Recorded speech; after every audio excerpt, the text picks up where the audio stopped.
Nous allons rentrer dans un point très important qui est le débat d'orientation budgétaire avec son rapport. Alors, on ne vote pas son contenu, mais on doit voter à la fin. Voilà, c'est que on acte bien qu'il y aura eu une présentation. Je vais présenter rapidement effectivement le contenu et le mode effectivement donc, conformément aux dispositions de l'article du Code général des collectivités territoriales, un débat d'orientation budgétaire, donc le DOB, doit se tenir dans un délai de 2 mois précédent l'examen du budget politique qui aura lieu au prochain conseil, le budget politique. Ce débat porte sur les orientations générales, budgétaires et financières de la collectivité. Il s'appuie sur un rapport d'orientation budgétaire qui porte sur les orientations budgétaires de l'exercice, les engagements pluriannuels pris par la collectivité, ainsi que la structure et la gestion de la dette. Il doit servir de support au débat d'orientation budgétaire organisé au sein du conseil municipal dans les 2 mois, donc il précède le vote du budget. Donc par ailleurs, conformément à l'article bref, loi de programmation des finances publiques pour les années 2018 à 2022, votée en dernière lecture à l'Assemblée nationale de décembre 2017, à l'occasion des débats sur les orientations budgétaires, chaque collectivité territoriale ou groupement de collectivités présente ses objectifs, donc 2 objectifs, l'évolution des dépenses réelles de fonctionnement exprimées en valeur, en comptabilité générale de la section de fonctionnement, et l'évolution du besoin de financement annuel calculé comme les emprunts minorés des remboursements de dette.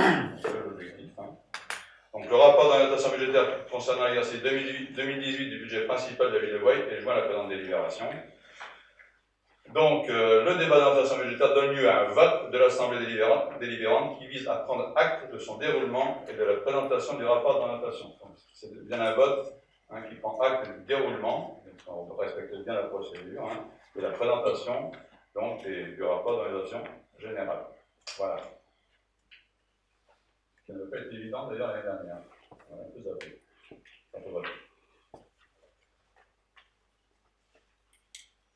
Donc,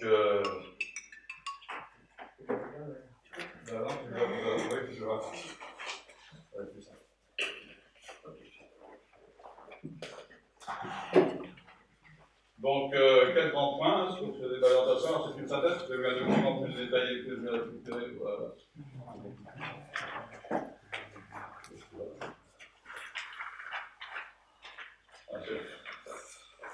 Donc, l'environnement général, donc les données macroéconomiques, et puis la loi de finances propre qui impacte les collectivités, c'est quand même quelques éléments de la loi de finances qui nous impactent directement. Deuxième grand point, donc les perspectives budgétaires, rappel des orientations générales, évolution de notre commune, évolution des agrégats communaux, tous les ratios, donc, les principaux ratios, et puis la prospective financière, donc le fonctionnement investissement, le plan pluriannuel, qui est demandé dans l'investissement, et puis plus précisément, même si ce n'est pas totalement acté, mais c'est pas définitivement voté dans lors du budget cognitif, les investissements 2018, enfin les grandes lignes sont là. Et puis, une petite conclusion. Alors, les données macroéconomiques, donc comme d'habitude, personnellement, moi je ne prends pas de position, je fais simplement des constats macroéconomiques. Je pourrais pas donner. Non, je ne peux pas le faire. Donc un déficit public en diminution, donc 2,9, c'est les grandes orientations de l'Europe, les citoyens, puisqu'il y a les engagements de la France. Donc prévision 2017, 2,7% du PIB. Donc je rappelle que la dette publique, c'est 96% du produit intérieur brut. Donc une reprise de la croissance, donc rappel, donc 0,2 en 2012. Donc ça a été corrigé, on sera entre 1,9 et 2, puisqu'on était à 1,7, là c'était relevé à la hausse et on est à 1,9. Donc 1,9 en 2017 avec une prévision à cette hauteur jusqu'en 2021, bien évidemment avec un point d'interrogation. Je rappelle que le niveau de la croissance au niveau européen est de 2,2, puisqu'on est un peu en retrait, bien que grand pays. Une baisse ciblée des impôts pour relancer l'investissement productif, donc je dis bien ciblé, ISF modifié en IFI, en clair, et instauration d'une flat tax de 30%. Donc, je rappelle, l'ISF, ça va porter uniquement sur les biens immobiliers. En gros, les biens mobiliers, donc les actions, les obligations, etc., sont totalement exonérés quant à cet impôt. Et puis la flat tax, elle est plafonnée à 30%. Voilà, merci. Je crois que ça va faire revenir beaucoup de grands patrons en France, pareil. Ils étaient déjà revenus en 2007.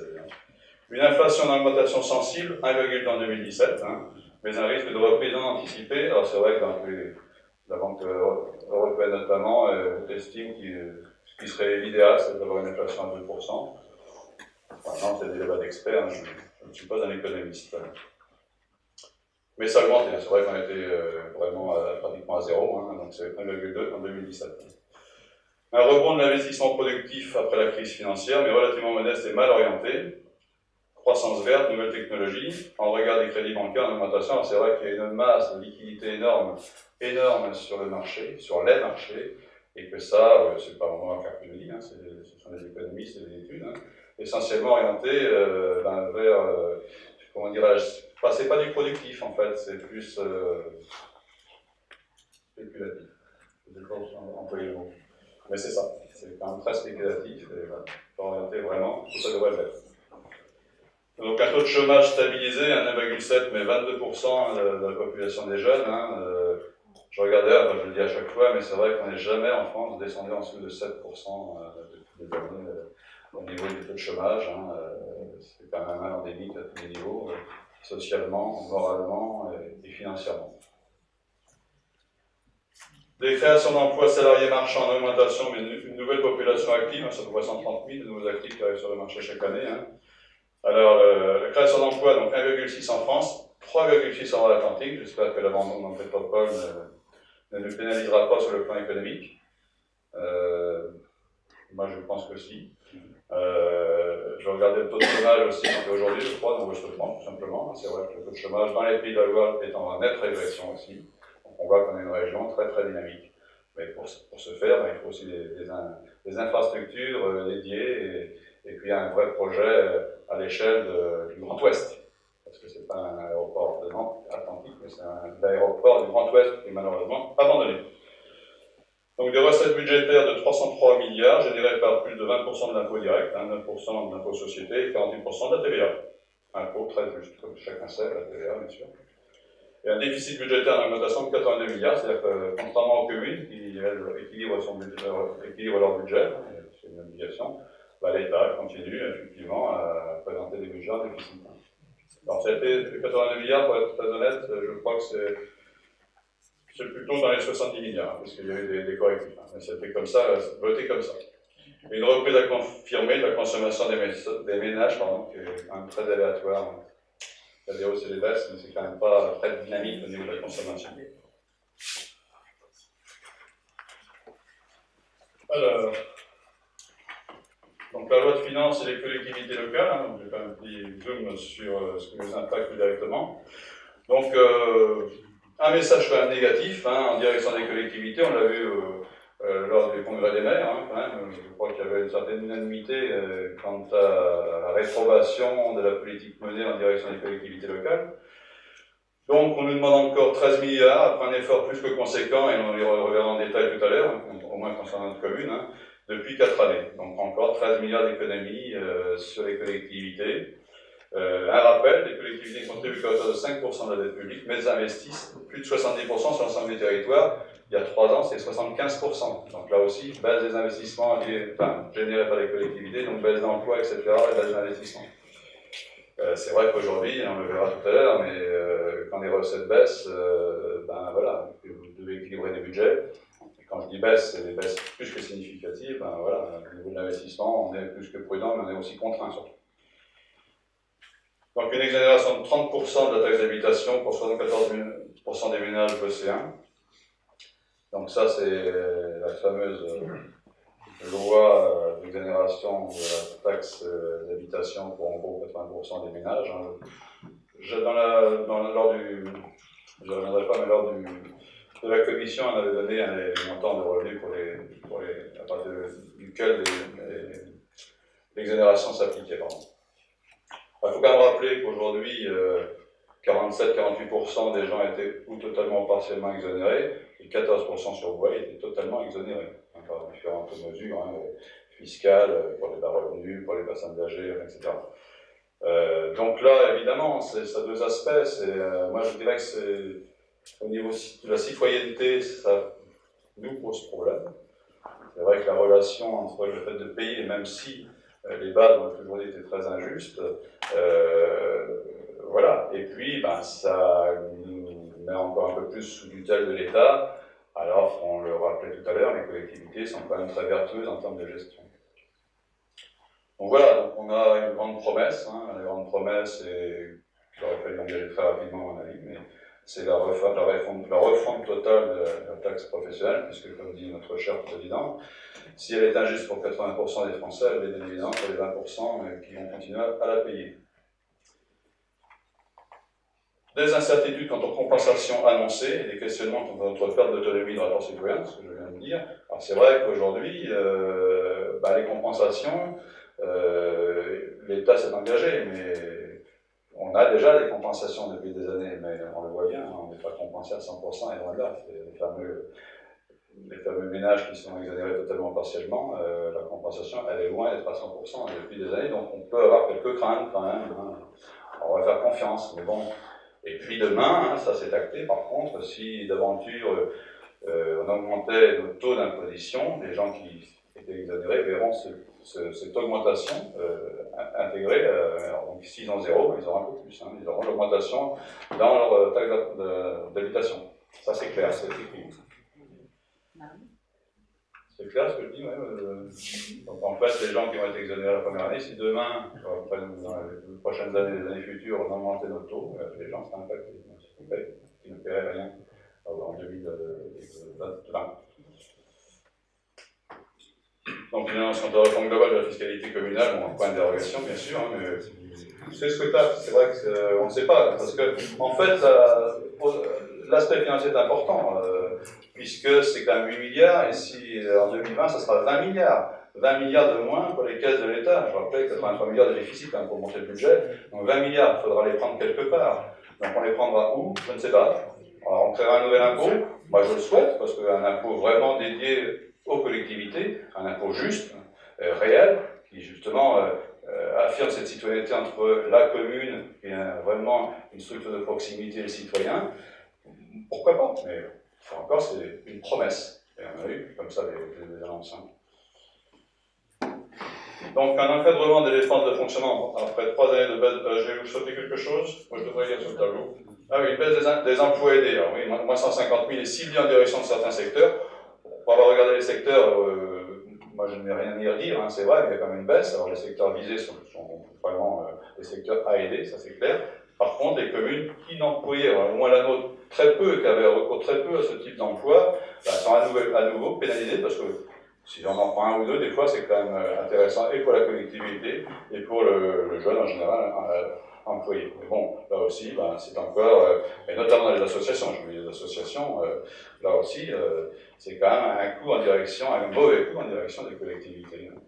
Alors, déjà la baisse est un mauvais coup, alors, on peut discuter des emplois aidés, hein, mais surtout, c'est encore une fois les collectivités qui ne vont plus en bénéficier, et les associations.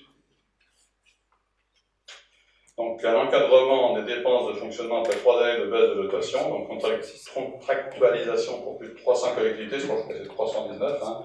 Alors, les grandes collectivités vont être très encadrées, donc limitées à 1,2% de leurs dépenses de fonctionnement. Hein. Quand on connaît les volumes de masse salariale, ça va être très difficile. Là encore, c'est du service public qui va être détérioré, inévitablement. Et puis les collectivités, donc les plus petites comme les nôtres, enfin les moyennes, elles seront quand même sous le viseur. Même s'il n'y a pas de contrat, on va être regardé à la loupe, bien évidemment, sur nos dépenses. C'est évident. Donc des normes toujours plus contraignantes et génératrices de charges importantes. Hein, tout ce qui est normatif en France, hein, on nous dit que là aussi il y a des tas de rapports, des gens nommés, etc., pour alléger les procédures, etc. On voit toujours que ça tombe, et que ça génère des coûts et de l'emploi pour nous. Enfin, du temps de travail. Alors des rythmes scolaires, donc laissés à l'appréciation des communes sans réel bilan pédagogique, on y reviendra plus en détail tout à l'heure, donc je ne vais pas épiloguer, donc on est en train d'y travailler. Hein, alors je crois qu'on peut le dire, avec nos tables, moi qui ai des petits-enfants, je regarde ce qui se passe ailleurs, je crois qu'on avait des tables de qualité, les parents d'élèves le reconnaissent, je crois que c'était vraiment gratuit d'abord. Et puis c'est aussi très ennuyeux, c'est pas le terme, mais c'est vrai qu'il y a du côté humain, puisqu'on avait quand même embaucher des salariés, qui, bien évidemment, même si on va faire un effort pour essayer pas de recaser, mais de retrouver un emploi pérenne pour la plupart de ces agents, les non contractuels, ça va être quand même difficile, hein, même si du travail, l'économie réalisée ne va pas être énorme, hein, puisque d'abord l'économie est très grande et ça, le nombre d'enfants qu'on reçoit va augmenter. Mais c'est vrai qu'on avait joué le jeu, hein, même si on avait quelques doutes quant à la manière dont ça avait été proposé, et puis sans bilan, sans rien, ben on nous dit vous arrêtez, enfin, on ne nous dit pas vous arrêtez, vous avez le choix. Mais bon, voilà, il n'y a pas de consultation, et bien on va se plier à la volonté de l'enseignant et des parents d'élèves. Un peu du gâchis de tout ça quand même. Alors, je rappelle des orientations générales. Voilà. Alors, les orientations 2018. Donc, maintenir le niveau de notre taux des taxes communales pour la 10e année consécutive, hein, pour le groupe Savour. Autofinancer la quasi-intégralité de nos investissements. Donc, on envisage quand même un emprunt ciblé et modeste, hein, puisque les taux sont attractifs. Certainement sur notre parc de véhicules, hein, on a fait un gros travail sur la gestion de notre parc de véhicules. Et bien évidemment, quand vous avez des véhicules d'un certain âge, ou d'un âge très certain, on va dire, qui génèrent d'énormes réparations, comme on fait la chasse au gaspillage et un gros travail sur justement nos charges de fonctionnement. C'est évident que des fois, il vaut mieux emprunter à des véhicules récents, voire neufs, que de gérer un parc de véhicules obsolètes. En plus, qui peut être aussi dangereux au niveau des gens qui les utilisent. Et puis, sûrement en fin d'année, il y aura, je pense, un emprunt de l'ordre de 2 à 300 000 euros. Il faudra cadrer, hein, parce qu'on a de la trésorerie, on verra. Ça ne sera pas en cours de mandat, mais on l'a prévu quand même, et on en reparlera dans le BP. Donc, prioriser l'entretien de bâtiments communaux. Hein, on a beaucoup de bâtiments communaux à Douai, même s'ils sont relativement récents pour certains, ça demande de l'entretien. Il y a des normes, il y a des normes qui changent, hein, notamment dans le sport, entre autres, hein, vous connaissez ça. Les économies d'énergie, alors ça, comme l'a Freddy, c'est un axe important. Hein, l'économie d'énergie, qu'on poursuit, bien évidemment, parce qu'il est déjà bien engagé. Hein. Mais il y a encore des pistes. Confort des utilisateurs, ça aussi c'est important. Hein, et préservation de notre patrimoine, ça me paraît du bon sens. Hein. Renouveler nos véhicules et matériels, je viens d'en parler, amélioration des conditions de travail, économie de fonctionnement, gain de productivité. Donc il faut que certains véhicules tournent à bon escient. Enfin, bref, il y a un gros travail qui va être engagé. Concrétiser les actions de notre agenda 21. Poursuivre la réorganisation de nos services et revisiter nos procédures. Gros travail engagé qui va durer 5 ans. On n'arrête pas de réaction. Il va durer quelques mois. Donc c'est un gros travail qu'on a engagé. Et c'est vrai qu'on avait, comment dirais-je, on a une commune qui a grandi très vite, ça c'est pas un scoop, et avec des méthodes de gestion, des organisations de services, etc., qui dataient un petit peu, et c'est vrai que là on a engagé un gros travail de réflexion, en concertation avec les agents bien évidemment. Donc dégager une capacité d'autofinancement suffisante pour respecter la réalisation de nos investissements programmés, prioriser ces investissements sur critères, j'y reviendrai, un cas de critères. Anticiper l'effet ciseau, donc normalement on est dans le creux de la vague et on espère que ça va remonter un petit peu, puisqu'on va moins contribuer, enfin on va plus contribuer à l'effort national de solidarité. Et puis la DGF devrait un peu augmenter, puisque la population singulièrement, elle, a augmenté. Puis respecter nos hypothèses d'évolution prospective en pourcentage des grandes masses budgétaires. Donc, baisse des dotations cumulées, donc à peu près 3 millions, et là je vais faire un petit zoom, je vais le rappeler, parce que j'avais vu, ça avait déjà en commission, mais ça vous donne une idée, parce qu'on dit 3 millions en cumulé. Hein. C'est pas grand chose, mais sur un budget de 6 millions, c'est énorme. Hein. Donc, dans le détail, il y a la dotation de solidarité rurale, elle a été la première impactée, donc c'est sur 4 ans bien sûr. Hein. Dès l'année 2012, hein, l'enveloppe de la DSR, de dotation de solidarité rurale, allouée à la ville de Douai, a été ainsi réduite de 72% entre 2011 et 2015. Donc en clair, ça représentait 203 000 euros. Pas plus rien.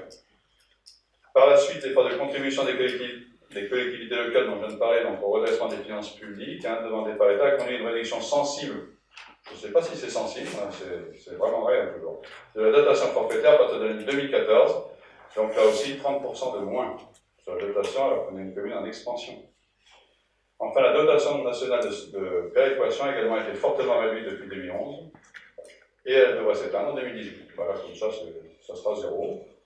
Donc ainsi, entre 2011 et 2016, l'enveloppe de DGF attribuée à la collectivité a ainsi diminué de 40%. Au final, la ville de Boye accusera sur la période 2011-2019 une perte cumulée de dotation estimée à 2,92 millions pour être précis, je dis 3 millions pour arrondir, hein, ce qui équivaut à 44% de ses produits de gestion de l'année 2017. Donc c'est pas une mince affaire quand même. Hein.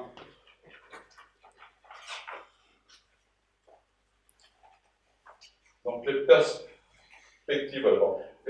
budgétaires, donc l'évolution de notre commune, bon, c'est un rappel, hein, mais enfin bon, démographie croissante, hein, PELA, donc on l'a vu, hein, plein de logements, 80 logements par an, hein, vous savez qu'on était bien au-delà et qu'on devrait respecter ces 80 logements, je pense que vous êtes quand même bien suivi.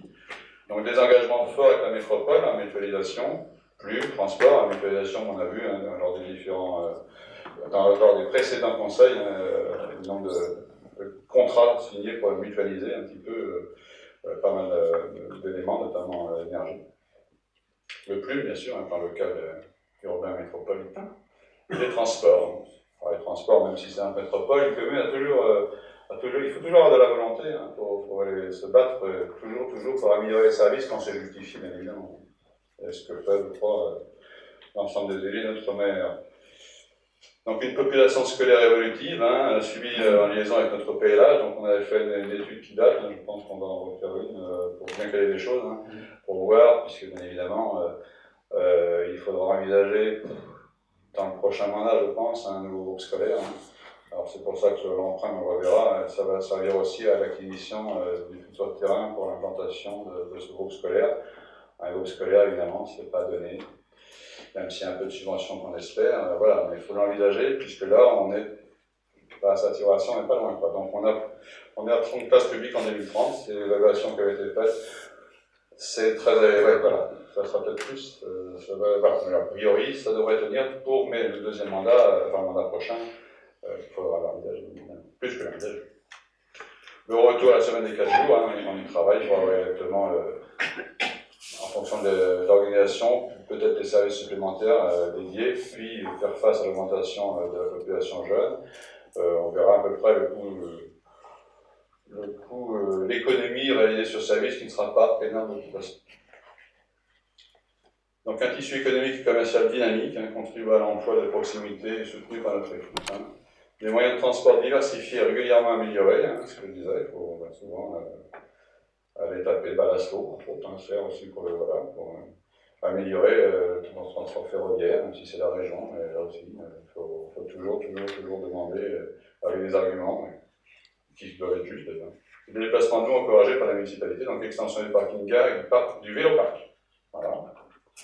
Donc une volonté affichée de densification du centre-bourg et une préservation des espaces naturels, et un effort important de production de logements sociaux et une anticipation pour un suivi d'exonération de pénalités, mais ça, c'est chaque année, hein, vous le savez, mais c'est important quand même, parce que les pénalités peuvent coûter cher. Et une volonté de mieux sécuriser, alors je dis bien nos bâtiments, on ne va pas mettre des caméras dans tout bail, c'est pas du tout la volonté de la municipalité, loin de là même. Et c'est vrai qu'on le voit depuis qu'on a installé ces caméras à l'entrée de nos établissements, notamment sportifs, c'est quand même, ça a une réelle efficacité quand même. Alors, l'évolution de nos agrégats donc, communaux, donc l'évolution de la DGF, de la dotation globale de fonctionnement. Non, pardon, excusez-moi, non, mais j'étais ailleurs. L'évolution de la population, tout simplement. Hein. Donc en 2011, 5 945 habitants, 2019, 7 711, et en 2018, on sera pas mal de 7 500 quand même. Hein. À la fin des mandats, on y sera, de toute façon, on y sera. Donc rigidité des charges fonctionnaires, bon, ça veut dire quoi? Ça veut dire qu'on a peu de marge pour justement travailler sur nos charges générales, puisque on le voit, la plus grosse charge, c'est les charges de personnel. Les charges de personnel à effectif constant, quoi que vous fassiez, de toute façon, vous avez entre 2,5 et 3% d'augmentation du fait du glissement de technicité, avancement des échelons, etc., etc. Donc voilà. Donc, même si on fait beaucoup d'efforts, c'est 3,5 millions la masse salariale, en gros, et c'est 1,5 million les charges générales. Donc, même si les charges générales, depuis quelques années, n'augmentent pas avec les recherches d'économie qu'on fait, on voit bien que c'est la masse salariale qui, là-dessus, il faut travailler. Donc, aujourd'hui à effectif constant, c'est pour ça qu'on entame cette réorganisation, c'est qu'il faut avoir un service constant et de qualité, voire en amélioration de service. Il faut effectivement, avec cette masse salariale à effectif constant, tenir nos 3%. Autrement, ce serait difficile. L'aide de désendettement de la dette, 3 années, c'est même un petit peu moins. Le désendettement de la dette, pardon, c'est le capital attendu qu'organise une fois d'année avec nos excédents, l'excédent brut, pardon, pour rembourser la dette, donc 3 années. Alors aujourd'hui, la norme c'est 8 années, maintenant on est passé à 10 années. On voit là aussi, 10 années pour l'ensemble des communes, on voit la difficulté liée à la baisse des dotations. On voit bien que les communes endettées ont énormément de mal. Donc la Chambre régionale des comptes préconise 10 années maintenant, pourquoi pas 20. Bon, baisse de la dette par habitant, c'est logique puisqu'on n'en parle pas. Remboursement du capital, donc c'est une norme, 181 000 pour l'année 2018. Donc l'épargne nette, 664 620, donc on est constant depuis 2014, malgré tout ce que je vous ai dit. Alors, c'est pas un satisfecit, encore une fois, c'est pas simple, on aurait préféré avoir moins de baisse de dotation, bien évidemment, c'était plus simple. Mais bon, c'est comme ça, et comme on n'emprunte pas de gros emprunts, puisque justement, on anticipe un petit peu les futurs emprunts dans les prochains mandats, eh bien, on fait des économies, on fait de l'autofinancement. Donc, taux d'épargne net, les stats depuis 2014, 11%, ce qui est bien, ce qui est pas mal. Et taux d'épargne brut, 14%, alors il y a beaucoup mieux, mais moins bien. Net et brut, c'est le remboursement du capital. Alors, le fonctionnement investissement. Donc, le fonctionnement, se fixer l'objectif d'une vigilance accrue du suivi de notre épargne nette, autofinancement, donc 600 000 depuis 2014 en gros, compte tenu des incertitudes liées aux dotations et à la fiscalité communale, on en a parlé. Donc ça devrait alors aussi, je pense, être au creux de la vague et ça devrait légèrement monter, mais encore une fois, sur une masse salariale, fait 3% sur 3,5 millions, je vous laisse faire le calcul, ça va très vite. Respecter nos hypothèses prospectives retenues pour l'élaboration du BP, donc augmentation des produits et services de 2%, c'est ce qu'on avait voté, la dotation de solidarité communautaire 2%, voilà, produit fiscal 2%, dotation stabilisée à compter de 2018, stabilisation des charges à caractère général. Anticiper l'évaluation de l'abandon d'étape, donc c'est que voilà. Encore une fois, je ne pense pas qu'il y aura une grosse économie, mais là aussi, en profiter pour regarder l'ensemble de nos services. Et puis, peut-être créer des nouveaux services, je vous le disais tout à l'heure, et améliorer certains services. Investissement, donc planifier le programme d'entretien de nos équipements, flécher les investissements récurrents en fonction de 4 critères, donc la sécurité, l'économie, l'énergie bien sûr, entre autres, confort des utilisateurs, très important, et réalisation des projets. Voilà les 4 critères qu'on retient lors de l'élaboration et le choix des investissements, puisque quand on a l'ensemble des investissements sous nos yeux, eh ben on drague, comme on dit. Autrement, donc voilà, il faut bien des critères pour être le plus objectif possible quant au choix des investissements à prioriser. Et puis poursuivre le schéma directeur du parc de la Mévelière. Donc ça, c'est un gros dossier qui va durer 5 ans, 10 ans, je ne sais pas, peu importe. Donc, plan pluriannuel d'investissement. Donc, alors, le programme de la Mévelière, on a ciblé, alors c'est bien évidemment ce qui est le seul, puisqu'on attend des subventions, on en a déjà eu d'ailleurs. On mettrait 300 000 euros, 300 000 euros par an, parce qu'on a programmé. Suivi et renouvellement des parcs des véhicules, donc c'est là qu'on mettra en fin court terme, 4 ans, 3 ans. Réalisation de locaux de stockage, c'est un raccourci, mais là aussi on a un gros travail. On a des stockages un peu partout, faute d'ateliers municipaux dignes de ce nom, j'allais dire. Et c'est vrai que quand même, avec les moyens qu'on a, on peut quand même améliorer certains lieux de stockage. Et là aussi, avoir des gains de productivité, moi ça ne me pas d'employer ce mot-là, mais surtout moins de fatigue pour nos agents. Voilà, parce qu'encore une fois, ils sont obligés de tourner dans tous les coins de la commune, ce qui est quand même un petit peu difficile pour eux. Donc les investissements informatiques qui se poursuivent, j'allais dire. J'ai oublié, l'investissement adapté pour le matériel des équipes techniques. Alors là aussi, on voit qu'il y a beaucoup de manutention, et c'est vrai que, on a beau être costaud, on ne peut pas se satisfaire de ça. Donc on a fait un gros travail, justement, en lien avec les gens des techniques, essentiellement d'ailleurs, pour voir quels outils on pourrait acquérir pour justement éviter tous ces transports de barrières à la main, tous ces transports de tapis à la main, etc. Enfin, tout ce travail qui prend beaucoup de temps et qui use les gens, c'est pas normal.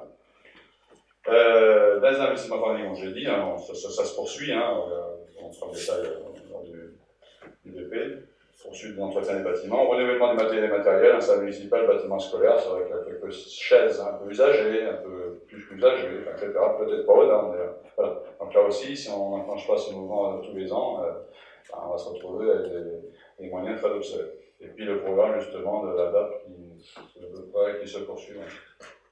L'ADAP, c'est la mise en conformité de tous nos bâtiments pour l'accessibilité aux handicapés.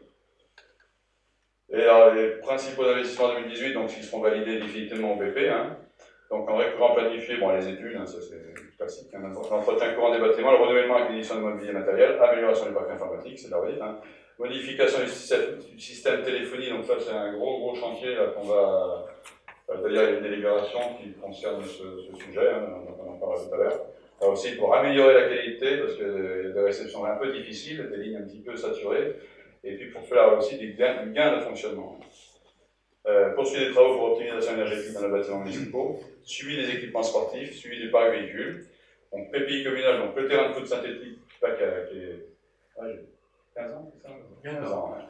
Alors, ils sont bien tenus, hein, mais là aussi c'est un gros investissement, mais voilà, incontournable. Hein. Sol du salle BLS, alors c'est lié bien évidemment au remboursement de l'assurance, mais là aussi il y a urgence. La Mévelière, j'en ai parlé, et la voie extérieure du lycée, ce qui avait été arraché de mémoire par la tempête, je crois. Bon, PPI Nantes Métropole, donc 2018-2019, puisque cette année sera plus pour les gros chantiers, du moins, donc la reprise d'extension de la place des marchés, l'aménagement de la rue de la gare, l'agrandissement des parkings de la gare, tout ça, ça va être lié. Donc cette année, ça va être plus les études, peut-être en fin d'année, un début de travaux, mais on verra, mais c'est plutôt 2018, et réalisation effective 2019. Hein. Travaux d'assainissement rue des Trailles, c'est le dernier lieu qui n'était pas assigné, je crois, à Douai, hein, et ça, oui, ça date. Ça date. Dans le Lourd, oui. Ouais, à l'extérieur, il n'y en a plus beaucoup non plus. Hein. Bassin d'orage à Mont du Centre, ça doit faire 25 ans qu'on est sur ce dossier. T'es à peine né, hein. C'était le deuxième mandat de pas. On a commencé à en parler là-dessus. J'ai encore un peu de mémoire. Alors, la conclusion, pardon, donc poursuivre notre gestion réaliste pour maintenir la qualité de nos services et nos équipements, c'est un engagement qu'on a pris, hein, qualité des services, le maintien et la qualité des services. Préserver nos grands équilibres financiers, prioriser nos choix en fonction de critères objectifs, hein. Sécurité, donc économie de fonctionnement, gain de productivité, embellissement, confort des utilisateurs, respect des programmes, anticiper des projets à moyen et long terme, notamment les dépenses obligatoires, augmentation des effectifs scolaires, donc là aussi, hein, le lait sur le feu pour avoir un œil et anticiper. Besoin d'associations et priorisation des moyens immobiliers pour nos services municipaux, optimiser donc la gestion des ressources humaines, hein, et planifier les actions au regard du projet d'orientation de Way 2030. Voilà.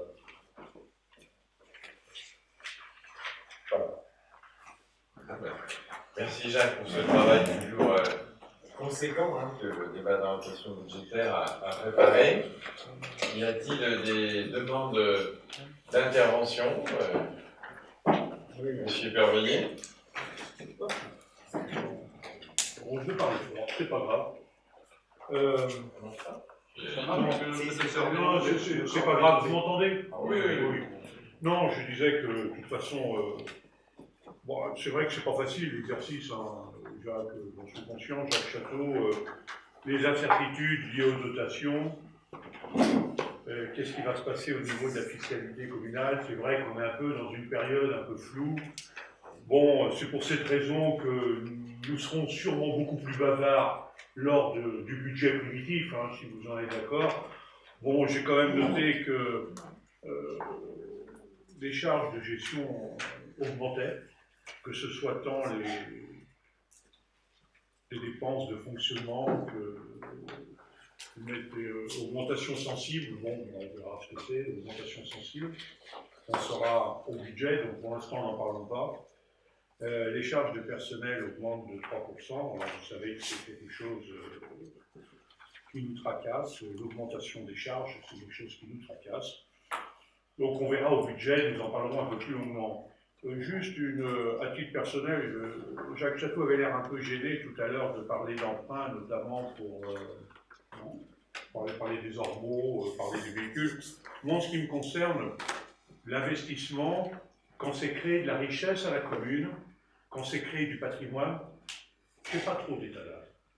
Je suis par contre extrêmement vigilant, notre groupe est extrêmement vigilant par contre, et on verra, on attend le budget définitif, pour tout ce qui est des dépenses de fonctionnement, où là, voilà, c'est tout ce que j'ai à dire ce soir. C'est que de l'investissement, je précisé, d'ailleurs, c'est véhicule, donc faut faire. Oui, je dis oui. Non, on va pas.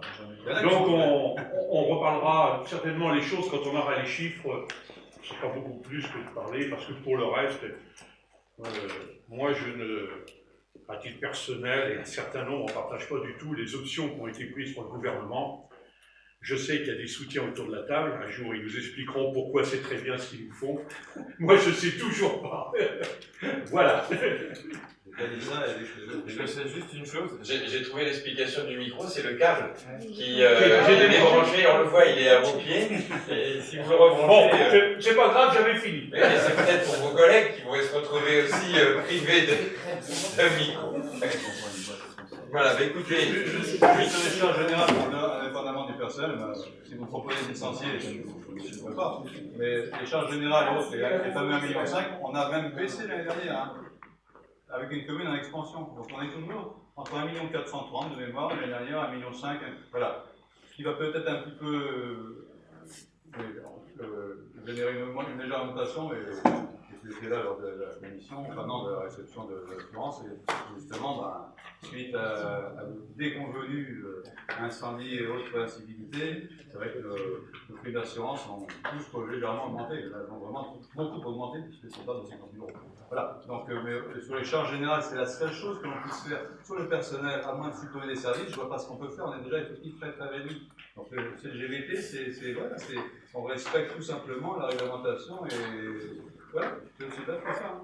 Encore une fois, si c'est pas tout dire la masse salariale, on n'est pas d'accord, c'est quoi vos propositions? C'est ça qui nous intéresse, si vous n'êtes pas d'accord. Le reste, c'est incantatoire. Alors, êtes-vous... Rappelez-vous, par excuse-moi. Oui, l'emprunt, je parle sous le contrôle de Jacques, mais on a toujours emprunté sur l'investissement, jamais sur le fonctionnement. Et tu l'as évoqué, l'emprunt en fonctionnement, c'est l'État qui le fait pour équilibrer son budget. Alors, il y a quelques communes qui sont dans des situations. En tout cas, sur Boyle, l'emprunt a toujours été fait pour équilibrer les investissements. On n'a pas besoin d'emprunter, on dégage de toute façon l'excédent qui couvre les charges de fonctionnement courant plus les charges de personnel. Et ce qu'on dégage, c'est l'autofinancement qui nous permet d'emprunter. Donc, ici, on choisit la voie de l'emprunt. Je vous rassure, pour l'instant, on n'est pas dans une situation comme l'État où nous empruntons sur les marchés pour équilibrer notre budget de fonctionnement. Bien, avec cette précision, donc il vous d'accord pour prendre acte que le rapport d'orientation budgétaire pour 2018 a été présenté, et que c'était donc le support du débat d'orientation budgétaire que nous a fait notre collègue Jacques Chatou. Voilà, c'est ce qui est le droit, qui est un avis contre, acte, évidemment. Abstention non plus, donc à l'unanimité, nous prenons acte qu'il y a eu cette présentation.